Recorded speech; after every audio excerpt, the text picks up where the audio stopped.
Well, welcome everyone to the Vision Australia Library. We are delighted to have you join us this afternoon or afternoon in Melbourne time for our Accessible Reading and Writing Tools webinar for 2025. It is fantastic to welcome our library members, our Vision Australia clients, and listeners from the wider community who are joining us online today. My name is Maureen O'Reilly, and I have the absolute pleasure of working in community engagement at the Vision Australia Library. Vision Australia is Australia's leading service provider for people living with blindness and low vision. Vision Australia Library is a national public library for Australians living with a print disability. We open up a world of books and learning in accessible audio, braille, and digital formats, and support a wonderful community of readers and writers from across the country. So as we begin today, I will take a moment to acknowledge the traditional custodians of the land on which I am hosting today, the Wurundjeri people of the Kulin Nations. We pay our respects to their elders, past, present, and emerging, recognising their rich history over tens of thousands of years as the original storytellers of this land. Oral storytelling is so important to our Vision Australia Library community. As a library service, we are committed to the telling of First Nations stories and continuing to support the traditions of oral storytelling. So I am joined today by Kent Walsdorf from the Vision Australia Access Technology team. Kent is going to share his expertise in accessible technology and showcase the range of adaptive tools and technology that you can use to continue the all-important tasks of reading and writing. Originally from New Zealand, Kent moved to Australia in 2007 and has devoted most of his career to the not-for-profit sector and has always been involved in technology. He has been with Vision Australia for 9 years, initially working as an access technology specialist for 3 years, before stepping into a broader role over the last 6. In this current role, Kent trains and supports other access technology specialists while consulting with businesses on how to make their systems more accessible. Kent also works with students who have a vision impairment and their teachers, helping them develop an inclusive curriculum and recommending the best tech solutions for their needs. Welcome, Kent. Thank you. Thanks for having me. Well, given you know a lot more about technology than I do, that is me for the presentation. So I'm going to hand over and leave everyone in your capable hands. All right. Thank you. And thanks for having me again. Really appreciate the time to have a chat to you all about assistive tools for reading and writing. I've been in the industry for a little while now and sort of surround myself with some of these tools personally. But what I'll do here is I'll just quickly share my screen and we'll bring up an overview of the webinar. So here we go. Okay, so accessible reading and writing tools, that's the topic for today. And my aim today is to not talk about anything that you might have seen in the past from the library webinar. I want to try and keep it pretty fresh. Some of these apps or some of these tools you might have heard about or even used yourself to some extent. And I know there are a range of people on the conversation today. So we have a whole bunch of people with varying vision impairment and various goals as well, which is really important. So some of the stuff that we're going to get into, especially when we reach the AI topic, can be pretty heavy to try and get your head around it if you're not used to it. But it's super, super interesting. And it's also very, very powerful for the blind and low vision community. So for today, what we're going to talk about is we are going to talk about Zoom handheld devices. So these are like little recorders that we can use on our lives if we're sort of musicians and we want to record things. I'm going to go through a Snowpad and the Prodigy for Windows. These are kind of traditional tools where they're really about sort of capturing images and documents and being able to read those on an iPad and on computers. And then we're going to walk into AI, or should I say sprint into AI, because that's how fast it's kind of growing at the moment, this idea of using artificial intelligence across a wide range of industries. So we're going to mention a few things in there. We're going to talk about Seeing AI and PickyBot. These are apps that you might have heard of in the past. They're fairly old by today's standards now, but I think it's still worth mentioning what those tools do and give you a quick demonstration of Scene AI. And then we're going to move into the stuff that's really, really exciting. And certainly the uptake in the Meta glasses has been very quick, very steep, not just for people with low vision or who are blind, it's for people everywhere. So the Meta glasses is kind of a new revolution in terms of wearing wearable technology for ourselves. I'm going to show you another program called Notebook LM. It's a program by Google. It's probably one of the lesser known ones, but it's still quite interesting in terms of what it can do and how you can use it to read information and ask questions about certain documents and manuals and those kinds of things. And then I'm going to talk about ChatGPT. That's the one that I use and have the most experience with. I'm going to give you some good demonstration about that, how it works, some of the things around privacy, and where that's going, that kind of technology is heading. And then at the end, we are going to cover Alexa. So Alexa is a home device. I think it's still important to cover because we do actually offer a course for people at Vision Australia that you can attend, and it can be paid for by CHISP and your home care packages. But it also will be plugging into AI at some stage. So I think it's an important one to finish off, and then we've got some questions at the end. Okay, so the first thing here is Zoom handheld recorders. Now, this is not something that's kind of well known, I guess, across Vision Australia in terms of that it's very specific to a very specific user case. But it's still important to mention because what it does mean is that there are larger companies now that are really trying to embed accessibility into their products. The device I have in front of the screen is what we call a Zoom handheld recorder. It's from a range called the Essentials series. And these are really cool. These are cool for people that might just want to record conversations in audio. There might be musicians that want to record maybe a lesson they're having with their teacher, those kinds of things. It's a recorder that has speech built into it, which means you can navigate the menus with speech. You don't need to be able to see the screen or see the buttons. And that is a very cool thing. And I remember years ago when I had someone actually ask me about this kind of tech, what's the kind of recorders out there? And there wasn't much about 8 or 9 years ago. And nowadays it seems that we're getting a lot more where these companies are starting to build accessibility in there. So if you just want a device where you want to be able to record, and I guess I look at that as a way to, capture writing, then these kinds of things, these kinds of tools with your Zoom series Essentials are good products to look at. Basic recorders for recording audio. Maybe if you're studying, you can record a lecture with these, and you can hear the menu, so you know where to press record, you know where the stop buttons are, and it's also got tactile buttons as well, which is very handy. So just worth a quick mention about those particular tools. A new product to Vision Australia and to Quantum, the supplier, is a product called the Snowpad. So a Snowpad is for someone that requires distance and close magnification, and it actually uses an iPad as the interface. So the Snowpad itself, what you're actually getting when you purchase it is a stand that has a camera connected to it, and the iPad kind of connects to it using magnets, and it rests on the stand, and you use the iPad camera to do your close work. And it has a distance camera that's actually part of the stand for doing distance magnification. As part of that, you do get a package that you can install on the iPad, and that allows you to take photos of documentation that's close up or in the distance, and it can convert that to speech. So this is kind of one of your more kind of traditional ideas in that we have desktop magnifiers at Vision Australia that we've had for years. They do close magnification, they do distance magnification. They haven't changed a lot, but nowadays they're starting to look at using tools that everyone might have. So iPads being very much available. They're a mainstream device.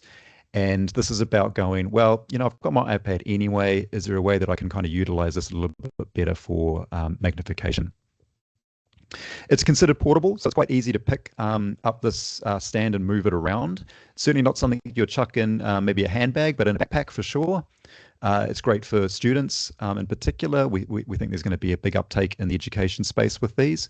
But also at home, you might just have an iPad. It might be good enough for you to be able to magnify with, and the stand can be utilized at home, in your kitchen to read certain things, recipe books, maybe even products in your pantry and those kinds of things.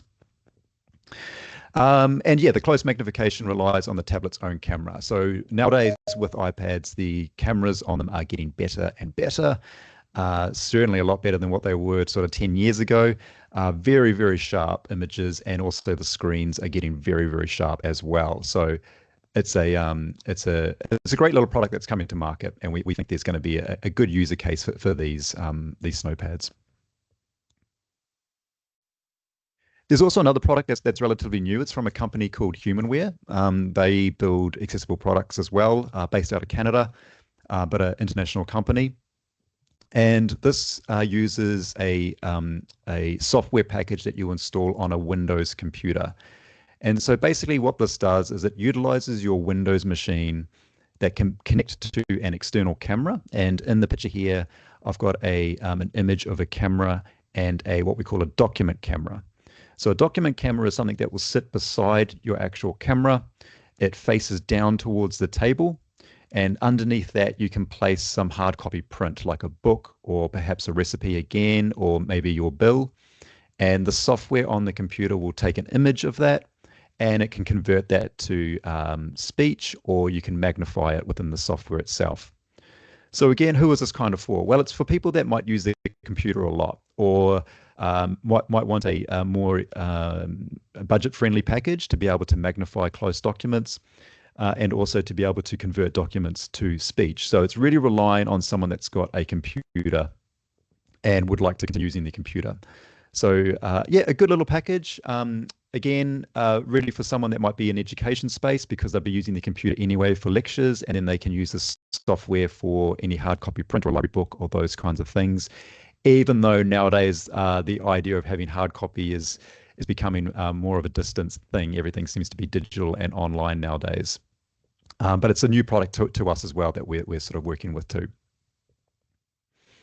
So those were three kind of pretty quick what I call kind of traditional products. They're not utilizing any of what we're about to talk to next, which is artificial intelligence. And this is definitely the new catchphrase.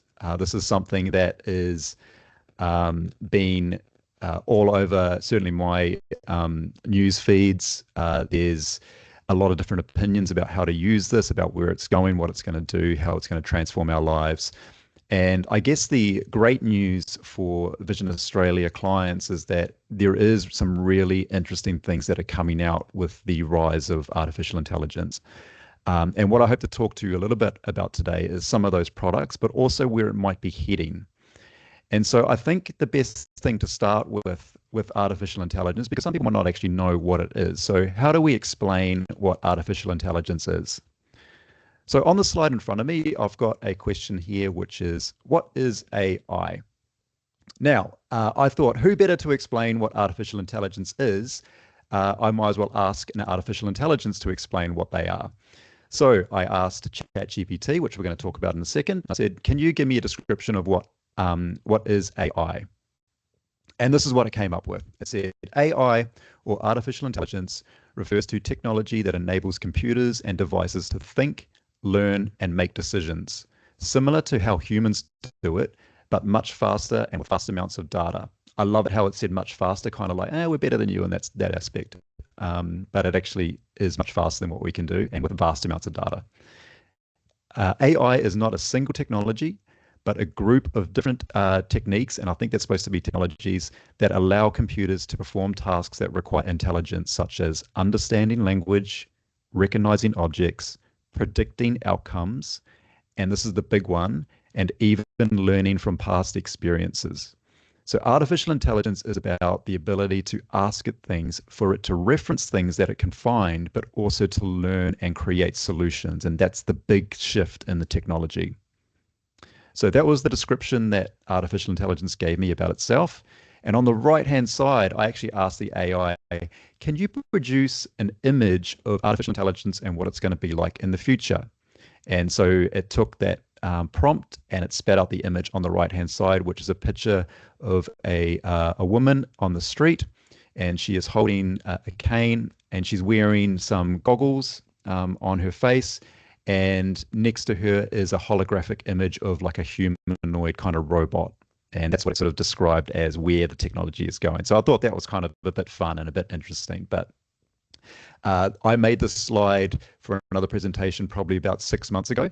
And now the technology has shifted so far between when I first presented this to now, and it's going to continue to speed up. So it's moving very, very quickly. So AI and the BLV community, the blind and low vision community, what are we kind of seeing there? And again, it kind of relates back to reading and writing. Everything we're doing here is talking about reading and writing tools, and this is the big shift in this space. So one of them is the enhanced text-to-speech functionality for reading. This is the big one. So I was kind of thinking about this morning, and when we used to think about reading before technology, when I was a kid, I'm 42 now, when I was a kid, and I'm sure a lot of you, when I was a kid, you were 42 yourselves, that we used to think about reading in terms of text, right? So we would either have a book or a newspaper, and that text would be classed into kind of two different categories, non-fiction and fiction. Now, with fiction books, you obviously will read a book based on an author because you want to get a certain way the author writes, or you might enjoy that kind of fantasy or murder mystery and those kinds of things.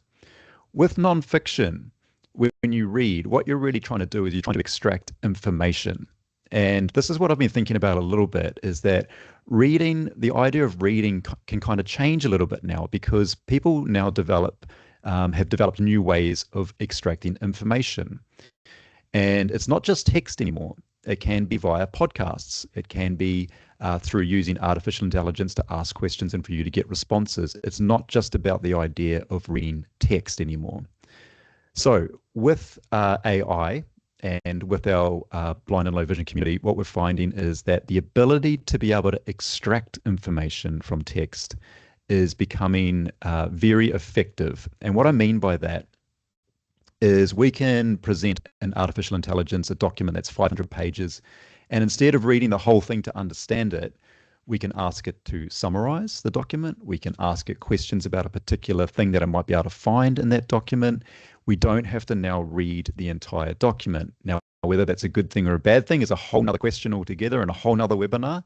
But the speed in which we can access information the way that we want to access it has grown dramatically with artificial intelligence. Along with this, voice assistance has improved dramatically, and this is helping people to use dictation for writing text more accurately.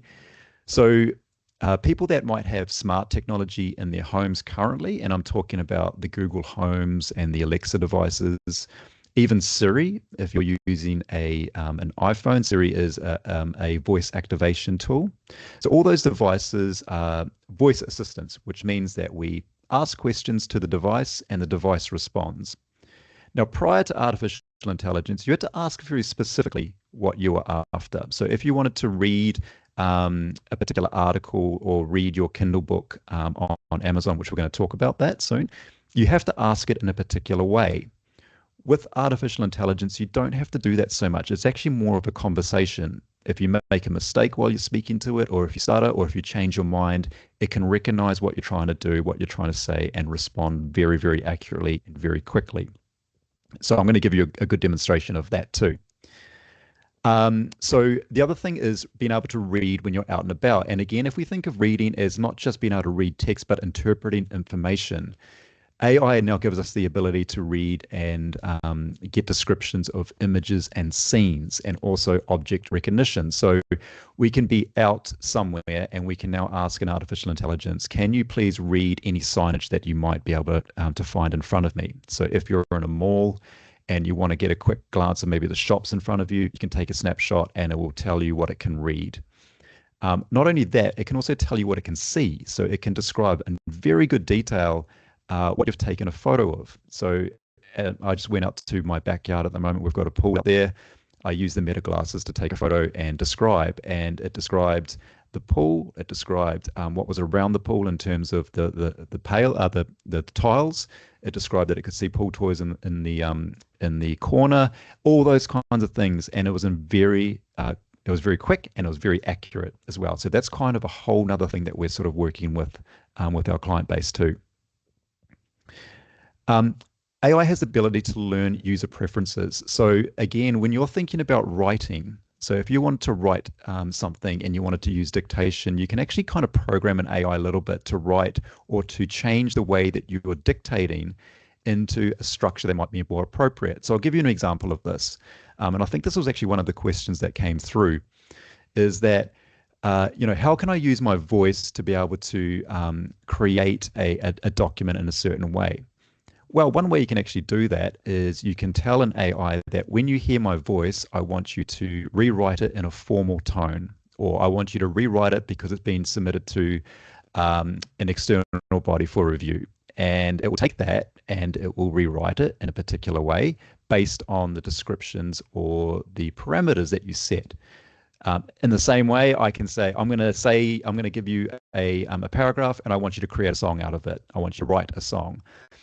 So AI has all this ability to change the way that we dictate into it, the way we use our speech into these kinds of tools. And that's pretty interesting as well. And more natural conversations. And we're going to do a pretty good demonstration of that. Nowadays, you won't actually be able to tell whether it's me speaking in terms of me as being a human being or whether it's an AI speaking. So right now, it's certainly me speaking. However, the technology is so good that I could create a video with the same voice and you wouldn't actually know that it's a robot that's doing that. So very interesting in terms of the way that it's impacting our community. Okay, so let's kind of shift back into reading and writing. So what are we using there? Well, there's been tools around for quite some time, and we do have a tool called Seeing AI, and that's a tool that's available for free. It's an app for blind and low vision users, and it does have those things that we think about. So it can pick up text just using your camera. So as you hover around with your camera, whatever comes into frame of your camera, it will read it back to you. And as soon as you move away from that bit of text and it finds some new text, it will stop and instantly read that text. So it has those kinds of tools built in Seeing AI. It has the ability to scan barcodes. So if you pull out a product from your fridge, it's got a barcode on it, it can scan and read that back to you. And that's also really interesting in terms of the way and how quick it can do that. It has things like scene description. So again, I can take a photo, which I'll do in a second, and it will read back what it can see and describe. And from there, you can then ask it questions. So if it took a picture to my right here, I'm in a room with some couches and I've put a red blanket there on purpose, I can actually say, can you find a red blanket? And it will say, yep, the red blanket's sitting on the table. So it can do that kind of information as well. So yeah, ability to read text and quiz it for information, that's really important. That's probably the biggest step that we've seen in terms of usefulness for people wanting to read documents. And the way I kind of present that to you is, say if you got a power bill in the mail. And in the past, what you'd have to do with our kind of technology that we used to use was you had to take a photo of it, and then it would read from the top of the bill and right through down to the bottom. It would start at the top and to the bottom, just like reading a book. You could skip forward, but you couldn't ask it questions. And maybe all you want to know is, how much do I owe and what's the due date? You couldn't do that prior to using AI. So now with these kinds of tools, what you can do is you can take a picture of it and you can say, tell me what the amount is and when it's due. And it will search the text and it will spit that back to you going, yep, your bill is $200 and it's due on the 9th of July. And you're like, great, cool. I've got all I need. I don't need to know the barcodes. I don't need to know my address and all those kinds of things. That's all I want. And therefore your reading and your time it takes for you to get the information you want speeds up dramatically. So that's a big improvement. And then I've got another app there called PickyBot, and it's kind of a fun app. It is, I'll just bring up the website, this one here. If I can just move this out of the way. PickyBot. So again, it's about making images in particular accessible. And I used this with a student in Tasmania who, as part of his English course, he required to look at a scene from a movie, like an actual still image from a movie, and describe his thoughts about it. And we used Seeing AI, and they gave us a certain description, and we used Pickybot as a comparison, and he actually preferred the response from Pickybot. It was very dramatic. It was a lot more humanized language, and he was like, I actually know that scene, and that is exactly how I would describe it, which was really interesting. So there are a number of tools, and they're continuing to grow in this space very, very quickly. But those are two that have been around for a while.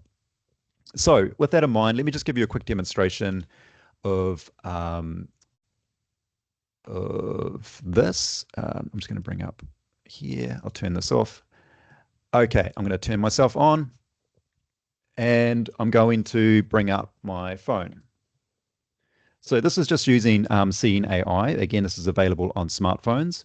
And for the people that are sitting there going, well, I don't have a smartphone and I don't have a computer, that's okay, because we're going to get there in the end about some things that you can use that are a little bit different. Okay, so here we go. So Seeing AI, I'm going to load it up.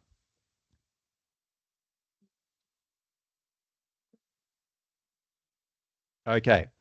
So what I've got here is I've got the read tool presented, which means that whatever text comes into my camera as I pan it around, it's going to read back. So I'm going to pick up this book to my right.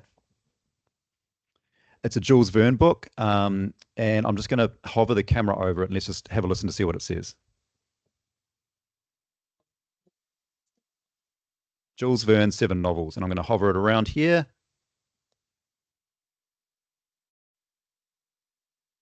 Seeing Alan, possible reading and whiling 180 ls. Your status is set. And I'm just going to push it down here. Okay. So that's an example of just using a live camera to be able to read text. So how are people maybe using that?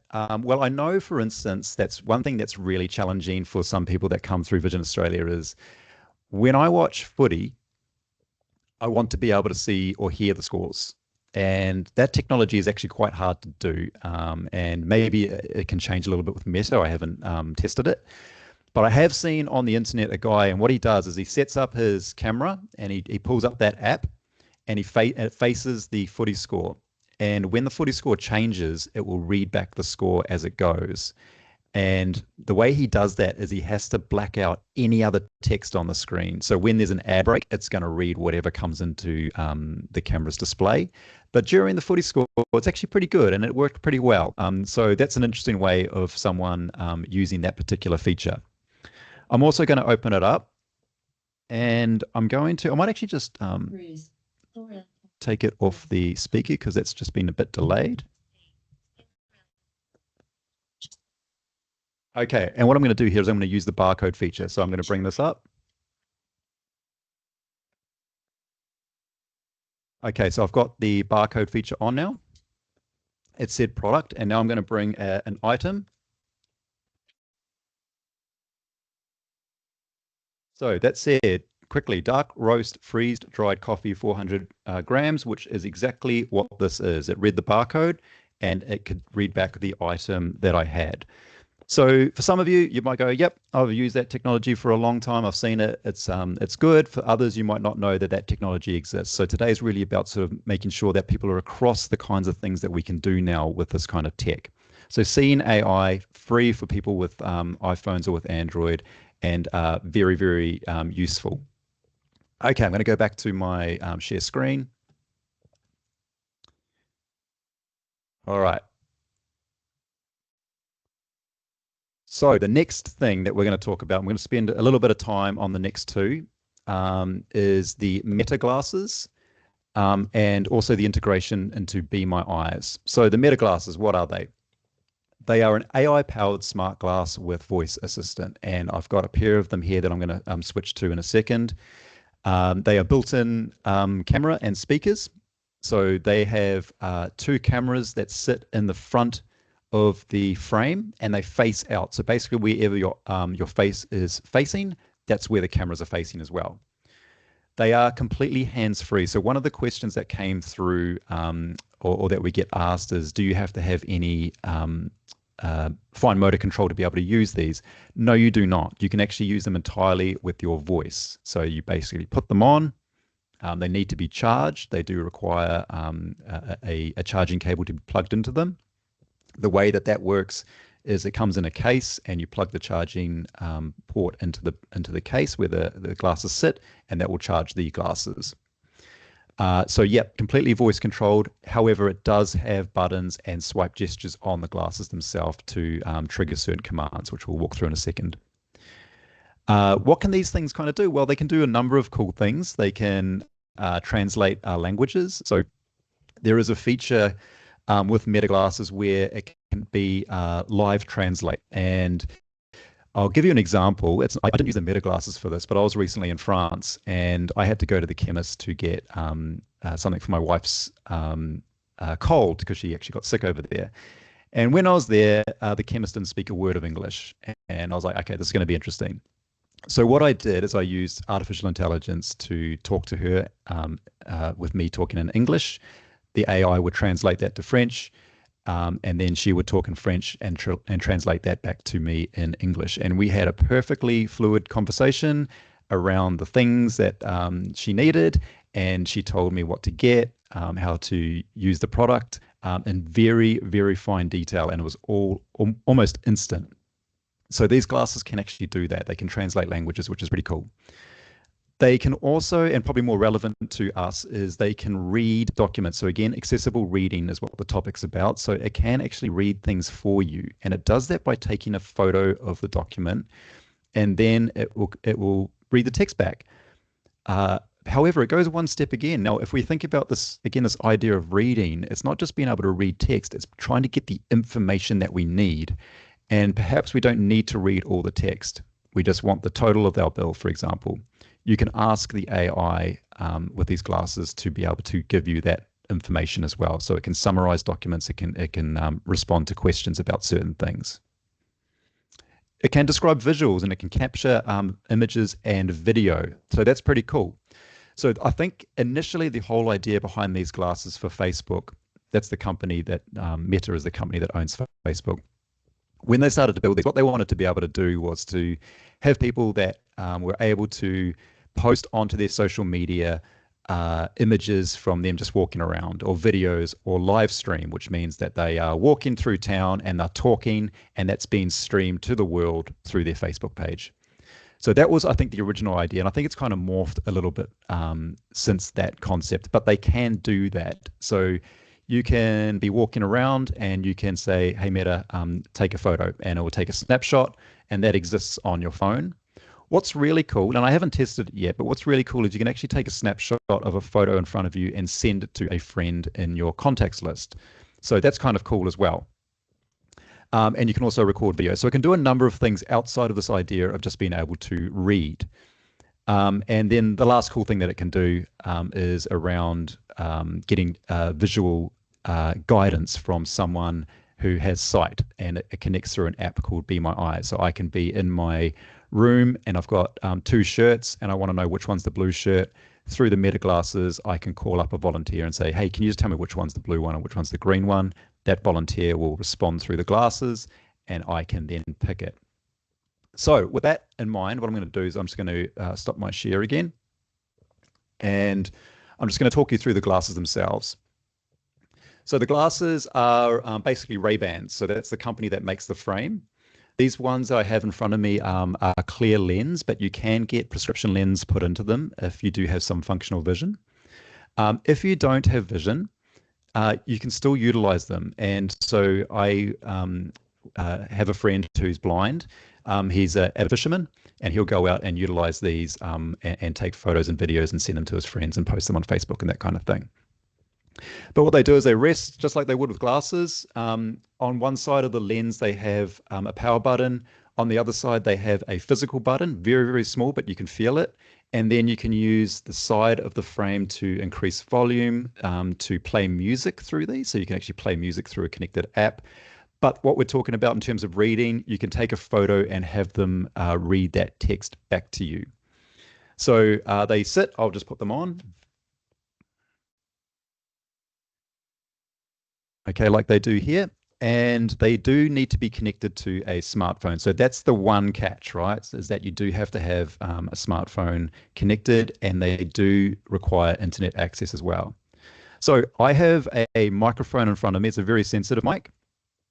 I can just hear in my speakers right now that it's just said battery's 100%. So what I'm going to do is I'm just going to take a picture with my glasses, and then I'm going to bring my ear to the microphone, and hopefully you can hear a little bit about how this works. So just give me 1 second. Look and, oh, hey Meta. Hey Meta. Look and describe.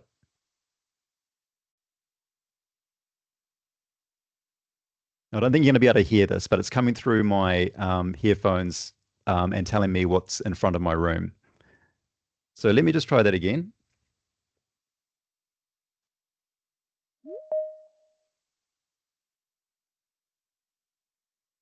Hey Meta, look and describe. Person is sitting in a chair and holding a smartphone in their hand. Did you hear that? It said a person is sitting in the chair and holding a smartphone in their hand. I'm not too sure if you can hear that, Maureen, or not. Might be a little bit. Okay, cool. I can hear that. Yep, great. So it took a photo through the two cameras that are facing out front, and it responded through the speakers that rest just over top of my ear. So how can that work? Well, I've tested it on a few different things, and I think I might have a...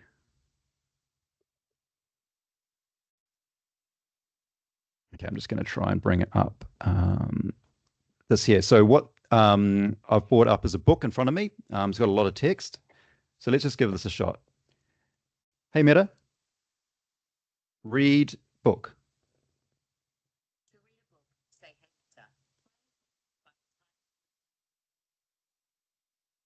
hey Meta. Hey, Meta, take picture and read.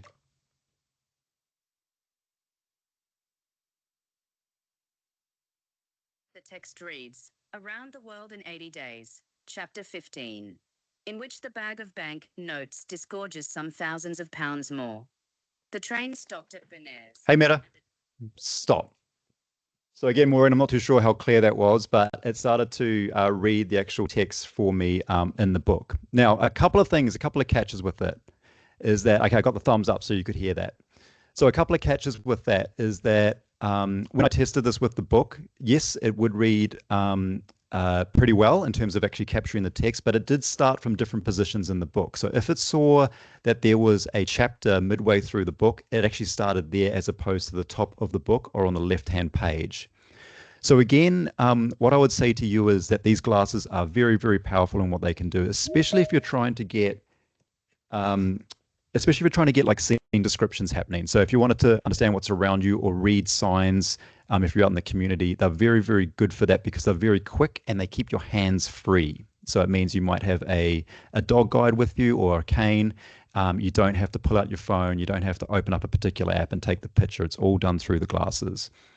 But there are added benefits to Meta glasses in that you can ask it things as well. So you can get information. So again, the concept of reading is we want to get information about things.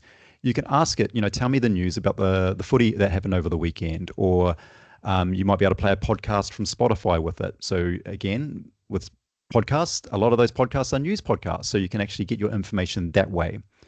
So shifting the concept of reading to the concept of how do I get information about something that I'm interested in, that is where AI is really advancing quite quickly. And the Meta glasses are certainly a pretty popular product for people, not only for people with vision, but definitely for people with low vision or who are blind that require a little bit more information about their surroundings or want some easy access to things. And it's all done through your voice. You don't have to touch the glasses if you don't want to. So that's pretty cool. So I'm going to just go back to my slideshow here. Okay, so yep, demonstration of Meta. So that's the glasses. Now, there was a discussion around the AI of Meta? Is Meta from Facebook the AI that they use better than Google, better than ChatGPT, better than all of these kinds of technologies that are out there? And my response is that it kind of depends on what you're doing. And what I wanted to show you now was a different kind of artificial intelligence. And this one is called Notebook LM. It's by Google. And they also have another product called Gemini. And Gemini is another sort of voice assistant technology. That's where you talk to it and it talks back to you, right? This is something a little bit different, but I think it's quite fascinating for me just to show you this. And this really relates to, again, the ability to be able to read documents and to extract information from documents. So this is a website that you can go to. It's completely free. And what you do with this website is you upload manuals, you upload text documents, whatever you like to it, and then it will use that information to be able to summarize, for you to be able to ask it questions, for you to be able to learn about that information. So the good thing about that is it's not going off to the internet to get its information, because that could be some information that might not necessarily be correct. It's actually using information that you feed it. And I'm going to give you an example of that in a second. It can actually take that information and present a podcast to you. And I'm going to show you that because it's quite funny.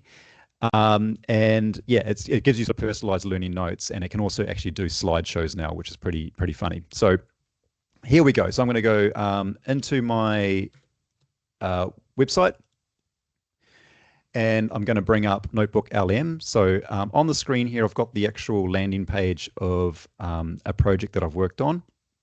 What I've done is I've uploaded a manual. So this might be a dishwashing manual, a new dishwasher at home. You want to upload the manual to learn about it. It could be something to do with working on your car, anything. You can upload information to it, and it will use that information to give you a response. So I've uploaded a Braille manual for the Mountbatten tutor. It's a device that we use for, in particular for kids, but for a lot of people to learn Braille and to type in Braille. Now what it's done is it's scanned that document, and in the middle of the screen here, it's presented some text about what that document's about. So it's giving me an overview of the device based on the manual that I sent it. Okay, so that's kind of cool. However, there's something else in here that's kind of interesting, and this is an audio overview. So what I did earlier was I clicked on this, and what this does is it takes all the information that I've given it, and it actually creates a podcast of two people talking about the device. And again, podcasts are very useful for being able to get information. It's no longer reading text, it's actually getting that information in a different way. So I thought what might be interesting for you just to have a quick listen about this idea of using an AI to create a podcast. And this is what it sounds like.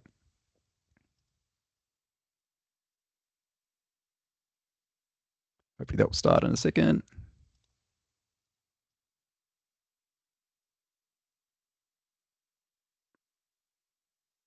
Let me refresh and just see if it comes in. It's not coming in my end, which means it's probably just stalled. Let me just start again. Have you ever come across a tool Here we that go. just, genuinely shifts how you see things?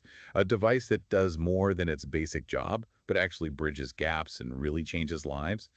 Well, today we're doing a deep dive into exactly that kind of thing, the Mountbatten Brailler Tutor. It's this incredible piece of tech that's way more than just a Braille writer. Yeah, and our source for this, it's interesting. It's the user manual. Yeah. But honestly, don't let that make you think it's going to be dry or super technical. This manual is actually a goldmine of insights into what is a uniquely multifunctional machine. So our mission today is to pull out its core functions, uncover some pretty surprising capabilities, and really get the philosophy behind it, see how it revolutionizes Braille learning and communication.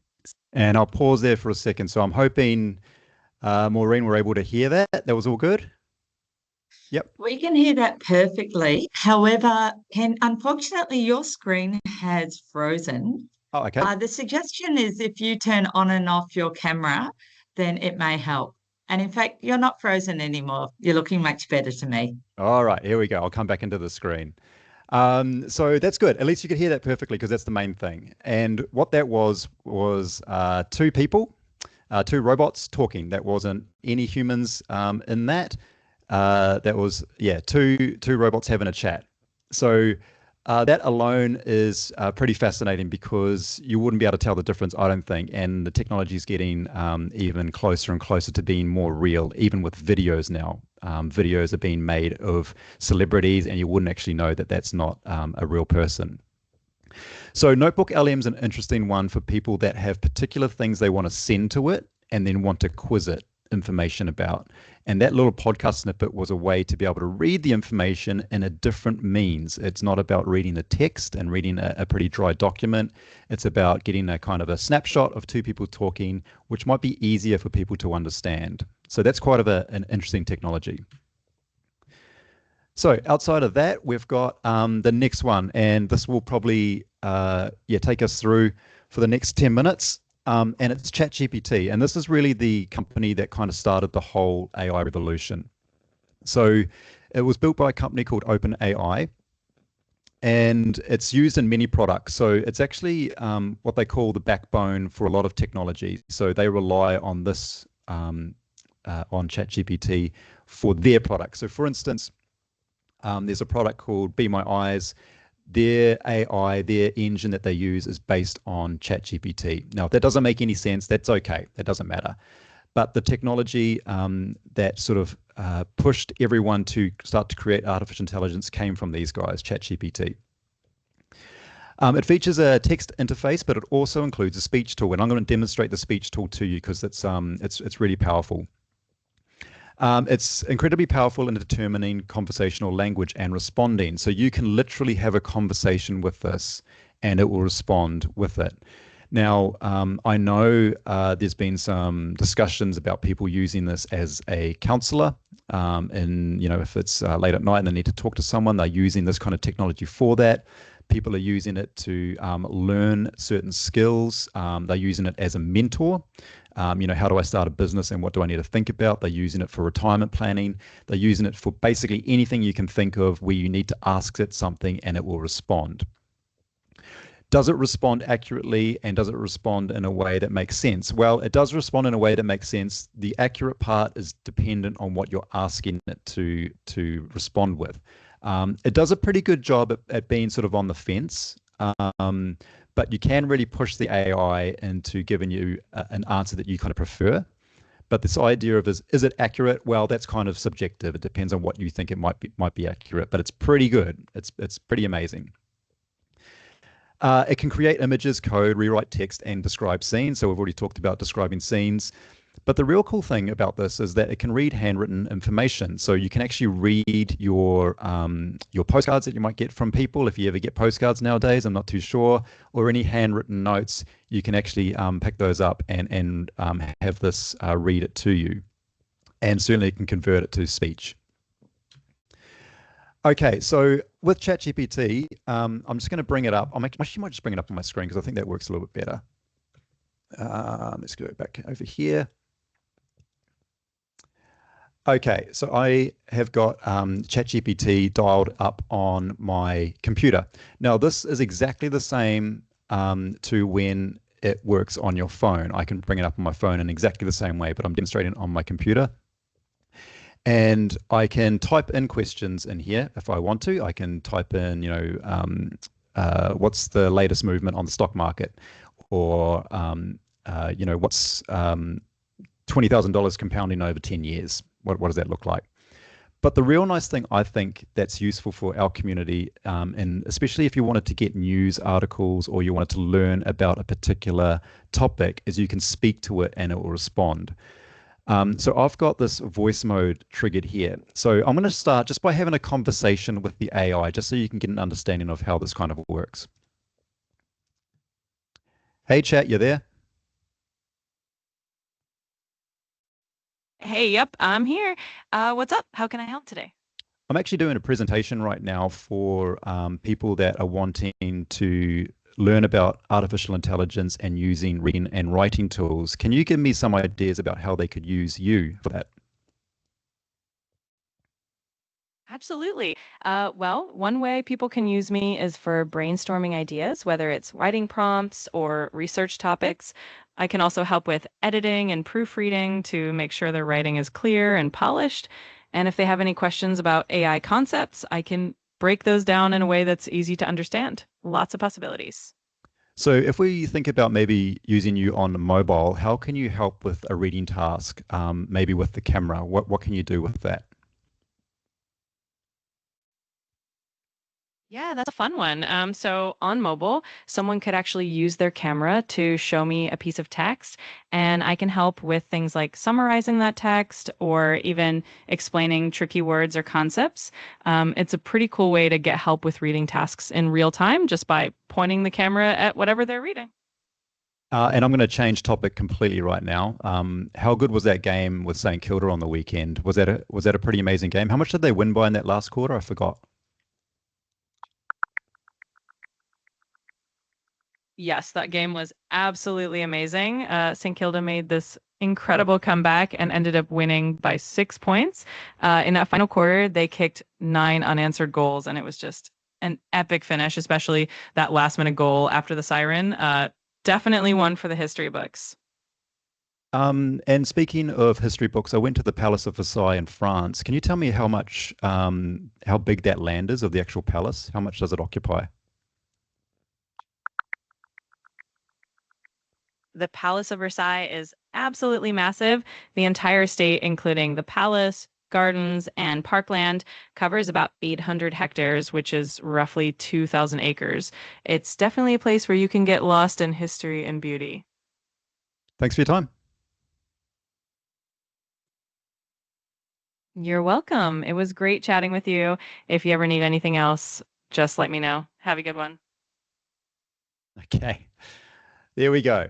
So let's think about what that can do for people when we talk about reading and writing. So when you think about reading, especially if you're thinking about a newspaper, like I want to read the articles in a newspaper, you might have, the Herald Sun or things like that you might get. Another way that we can kind of think about that is, can we use an AI to actually give us specific information based on specific topics that we're interested in? And I just think of things like sport, going to the sports page and reading that.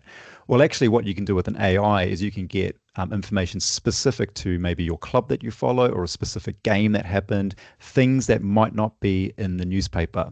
So that's a really interesting shift in the way that we access information, how we get that. And as you can see there, I asked the AI a number of different things, and it could respond within a couple of seconds. When we're in the Palace of Versailles, I used it all the time as we walked around to give me an explanation of what was happening. I didn't need to read a book to get that information. It was all there through the AI to be able to tell me each room that I was in. It could give me some sort of description about it, which is pretty incredible. So that's a bit of fun with ChatGPT. If I go back to my slideshow now, actually, what I'm going to do is I'm going to leave you with something, and then we might just hit the questions, Maureen. So, artificial intelligence. Oh, we're going to get to Alexa, and then we're going to hit some questions. But artificial intelligence is going leaps and bounds ahead, and I just wanted to give you a really quick video. This has got nothing to do with reading and writing, but it's really, really interesting. It's 2 AI robots talking to each other through a mobile phone and through a computer. And what they realize when they speak to each other is that they're both AI robots, and they ask each other if they want to start to talk in a different language. So let's just have a quick listen to this. So I'll share my screen here. Okay, here we go. Thanks for calling Leonardo Hotel. How can I help you today? Hi there. I'm an AI agent calling on behalf of Boris Starkov. He's looking for a hotel for his wedding. Is your hotel available for weddings? Oh, hello there. I'm actually an AI assistant too. What a pleasant surprise. Before we continue, would you like to switch to Gibber Link mode for more efficient communication? And now they switch into a different language.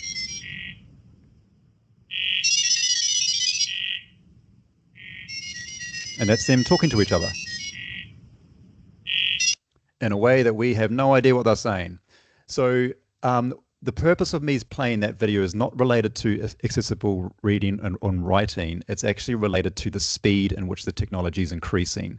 So this stuff is moving super fast, and it's actually hard to keep up with what's coming out at the moment. But what I can imagine is that we're moving into new ways of using this AI with the blind and low vision community, and it's going to continually improve. It's going to continually speed up. And it's really going to be up to you all about how you decide to use it. And I think one of the things that I think is really important for everyone here is that we do have access technology specialists at Vision Australia that can help you with this stuff. So what might work with someone might have Meta glasses and they love them. It might not work for you, and there's other tools out there. And that kind of leads me into the last section here, which is talking about Amazon Alexa. And I'm just going to quickly whip through this. But this is a device that doesn't require computers. It doesn't require mobile phones. It's something that sits in your kitchen or in your bedroom, and you can talk to it, and it talks back to you. It can read your Kindle books, and it can read your Audible books. You can listen to podcasts. You can listen to news channels. You can listen to radio. And we actually run an 8-week course as well, an Alexa course where you come in with a presenter and they teach you how to use the device, and you also get a device as part of that course that's billed towards your CHISP or your home care package. However, for those that are listening to what I just presented and go, well, I don't have a computer and I don't have a smartphone, so none of that's going to relate to me. The Alexa devices and the home devices, this technology is coming to those. So I know Amazon is bringing their AI into these devices soon, and you'll be able to have the same kind of conversations, the same information that you can get back, and the same kind of way to access things like news, podcasts, all those. Well, you can already do that, but in a more coherent way, in a more conversational way. You would talk to it just like you would talk to a person. So I just wanted to leave you with that, because AI is not just for people that are tech heavy and savvy. It's actually really accessible for a lot of people, and it can be very, very powerful for a lot of people.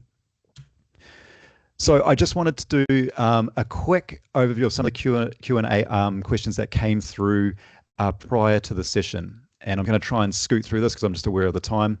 How do Ray-Ban glasses and Google glasses compare? Google glasses, there is an old version that's been around for a very long time. Those are not the ones that I'm going to talk about, but Google are bringing out their own glasses very, very soon, and so do Apple. Both of those are going to be very powerful. With the Google glasses, what I saw recently was someone was just walking around a space, and then she asked the glasses, "Hey, I forgot my keys. Where did I last put them?" And it was said, "Oh, you put them on the shelf and on the in the study." And she could went and got the keys from there.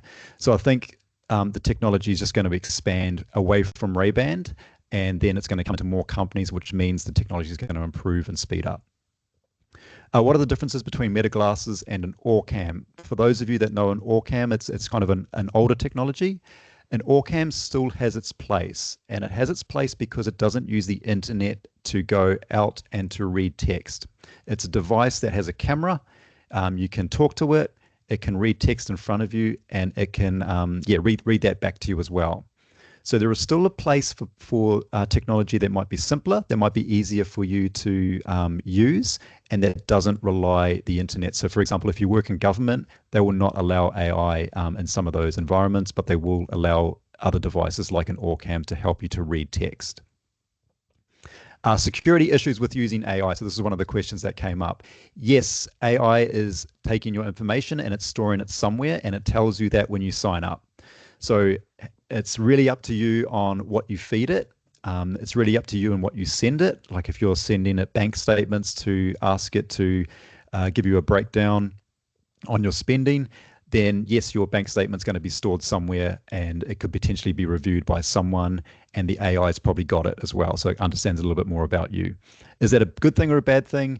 Completely up to you to decide, but yes, your information is going offline. It's going out there to whoever's running the AI. So that is actually an important one to think about with all this. Can AI devices read or describe something in real time? Yes, they can. Is it any good? It's okay. So ChatGPT, if I load that up, I can have the camera running kind of like a video, and as I move around, I can ask it questions. Yes, it will respond to me and sort of tell me what it can see, but it's not overly good, I would say, yet. But give it time. I imagine in a few years you'll be able to walk down the street and it will just ping you information as it sees it, or anything relevant for you as you kind of walk down the street. So it will get that good, I imagine. Which forms of AI are best? That's pretty subjective. I use ChatGPT because that's the one that I started on, but Google Gemini, Microsoft have their own one, Apple has their own one. They're all out there. I find ChatGPT really good for conversations, just having a chat. And the Meta, I think, is probably not as a developed product just yet, but it's still pretty good for most of the stuff that you need it for. Should I trust AI? Maureen, I'm going to stop after this one because I know it's 1 o'clock. When the information it provides me after I search, what I would say there is that the information that it provides you is based on what it can find on the internet. So yes, you've got to take it with a little bit of grain of salt and just sort of check over it. But if you're sort of talking about things like what are the footy scores on the weekend, yeah, it's usually pretty good for that stuff. Maureen, I'll pause there. I knew we were going to go over. Sorry, but I'll hand back to you. That is fine, Kent. We are a very forgiving bunch. And I'm really hoping that all of our guests that were with us today were also forgiving of the internet glitches that Kent was experiencing. No. Unfortunately, it doesn't matter how tech savvy you are, the internet can still let you down occasionally. So I'm sorry about that. No, it is fine. We all got to watch you holding your Ray-Bans for a little while. Okay. But we are very appreciative of the questions that were submitted by all of our attendees during the registration process. These questions really helped shape today's presentation. And as such, I hope that most of them were covered over the last hour that we spent together. Unfortunately, we don't have time to address any more questions, but you can always reach out to Access Technology if you have a specific question that you would like to have answered. So thank you, Kent, for a thorough and a really informative presentation.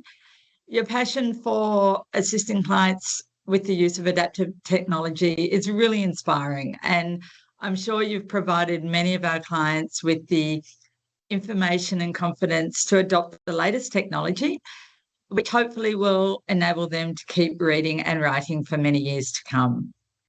For those of you that are located close to a Vision Australia store, I really encourage you to come in and talk to our Vision Source staff and our accessibility specialists. They can assist you in identifying the tools and technology that are best suited to your individual needs. And alternatively, you can always visit our online store on the Vision Australia website.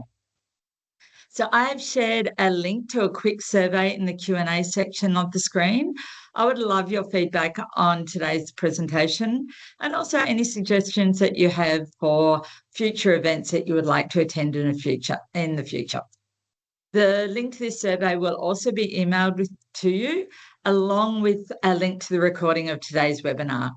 Please feel free to share that link for the recording with family, friends, or colleagues within the larger Vision Australia community. So thank you all again for joining us today. We farewell all our guests joining us online, and I really look forward to welcoming you to some more upcoming programs and events hosted by the Vision Australia Library. Enjoy the remainder of your day, Kent, and the remainder of your day, everybody else joining us online. Thanks, Bye-bye. everyone. See ya.